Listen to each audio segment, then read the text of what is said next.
ఒక అడవిలో చాలా జంతువులు ఉండేవి. ఆ జంతువులన్నిటికీ సింహం రాజుగా ఉండేది. కానీ ఒక నక్కకి ఈ అడవికి రాజు అవ్వాలి అని కల ఉండేది. కానీ అంత ఈజీ కాదు కదా సింహం ఉన్నప్పుడు. కొన్ని రోజులు ఓపిక పట్టింది. ఈ అడవికి రాజు అవ్వలేమని డిసైడ్ అయింది. అప్పుడు నక్కకి ఈ అడవి అన్న సింహం రాజు అన్న అంత నచ్చేది కాదు. అప్పుడు నక్క జనాలుండే ప్రపంచంలోకి వచ్చింది. అప్పుడు ఒక కుర్రాడు కట్టె పట్టుకుని నక్కను తరిమాడు. ఆ ప్రాసెస్ లో నక్క పోయి ఒక కలర్ వాటర్ లో పడింది. ఆ కలర్ అంతా అంటే ఒక రకమైన కొత్త జంతువుగా తయారైంది.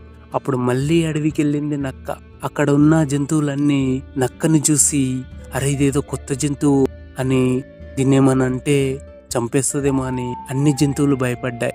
అలాగే సింహం కూడా భయపడింది.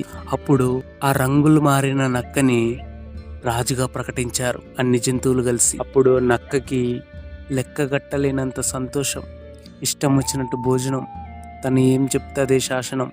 ఇలా రోజులు గడుస్తూ ఉన్నాయి. నక్క మాత్రం చాలా హ్యాపీగా ఉంది.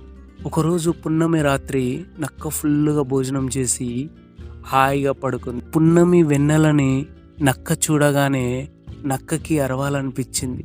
అప్పుడు ఆ నక్క తెలియకుండానే నక్క అరవడం మొదలుపెట్టింది.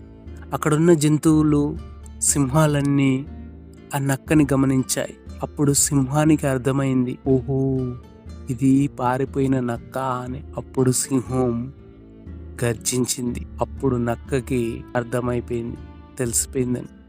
అప్పుడు నక్కని సింహం చంపేసింది.